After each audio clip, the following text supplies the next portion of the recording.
मुश्किल हालात में देश है इस वक्त, मुश्किल हालात कह रहा हूं मैं। और ऐसे में कांग्रेस भी मुश्किल में है, देश की जनता मुश्किल में है। महंगाई, बेरोजगारी, ऐसे तमाम मुद्दे हैं। सांप्रदायिक ध्रुवीकरण है।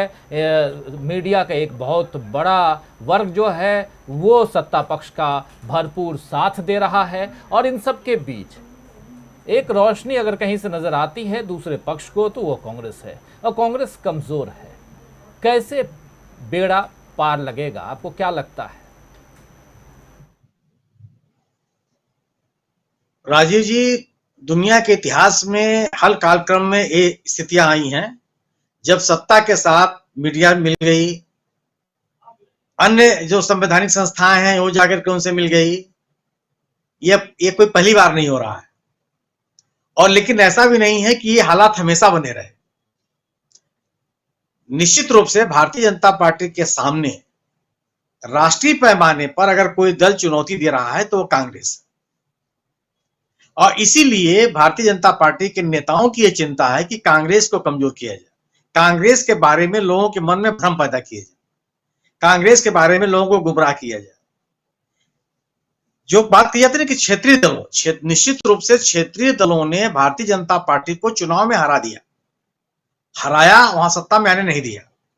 लेकिन भारतीय जनता पार्टी जिस विचारधारा को प्रेरित कर रही है, जिस सांप्रदायिक फिरका परस्ती को प्रेरित कर रही है, उसको रोकने में विफल रही है।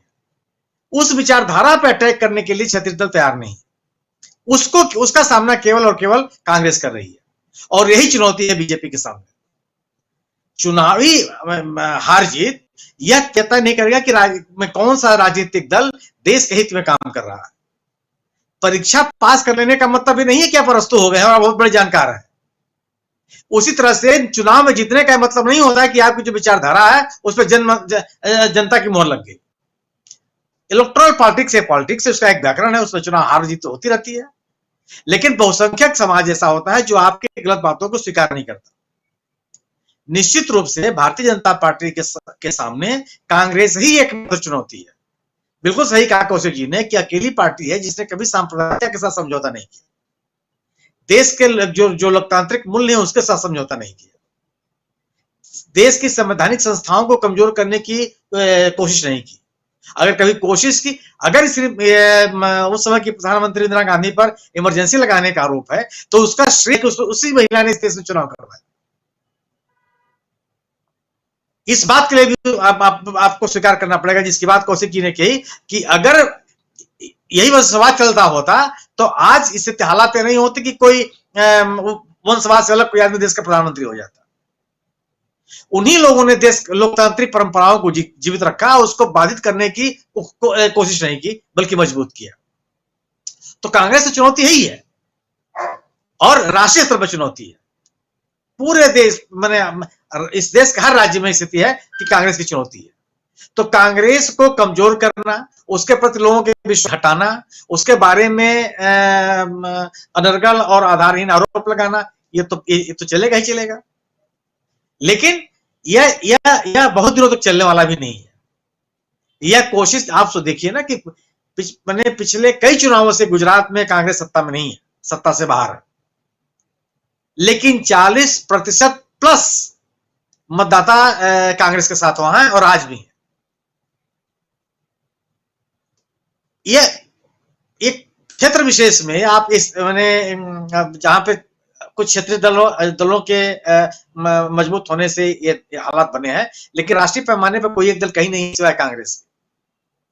चिंता इस बात की है कि जो लोकतंत्र को मजबूत करने, लोकतंत्र में लोगों की भागीदारी को बढ़ाने के लिए, लोकतांत्रिक संस्थाओं को मजबूत करने के लिए, लोकतंत्र के आधार स्तंभों को मजबूत करने के लिए जो सरकार से अपेक्षा की जाती है वो नहीं हो रहा, उस पे आघात किया जा रहा है।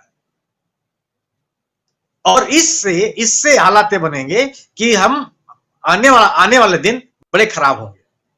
और ऐसे में राजनीतिक दलों के अलावा सिविल सोसाइटी की भूमिका बहुत महत्वपूर्ण है।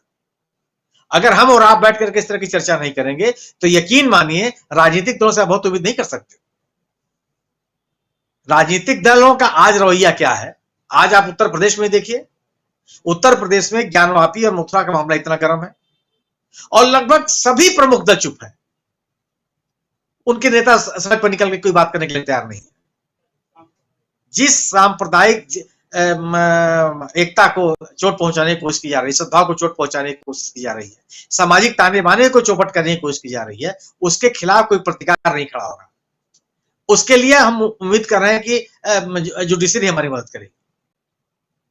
तो जब जिन राजनीतिक दलों के साथ जो उम्मीद आप करते हैं, और नेतृत्व की आवश्यकता हमेशा है, कितना भी विकसित समाज हो, कितना भी पढ़ा लिखा समाज हो, कितना भी जागरूक समाज हो, उस समाज को भी नेतृत्व की आवश्यकता है। और नेतृत्व देने की जिनके ऊपर जिम्मेदारी है, अगर वह अपनी उस चुनौती से अपने आप को पीछे कर लेंगे तो ये बहुत चिंता की बात है। तो जिस तरीके से सरकार विफल है गवर्नेंस के नाम पर, उसी तरह से उसको चुनौती देने के लिए हमारे देश के राजनीतिक दल भी कमजोर है।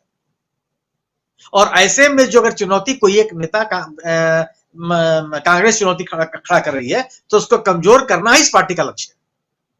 इसलिए तमाम तरह के नरगल बातें की जाती है, जिसका कोई सिर पैर नहीं है। अगर वंशवाद इतना ही चिंताजनक है, तो भाई वंशवाद से जुड़े हुए हर आदमी, किसी व्यक्ति को अपने यहां जगह देंगे? क्यों जगह देते हैं?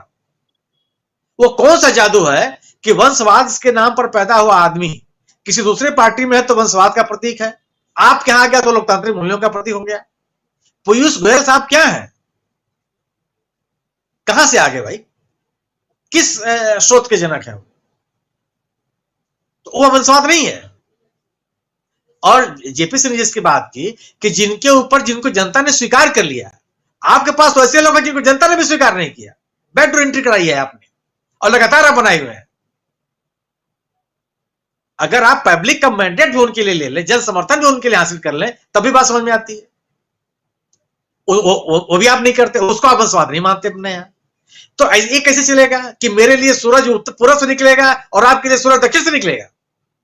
भाई सूरज तो एक ही दिशा से निकलेगा ना, हर के पैमाने तो एक ही होंगे।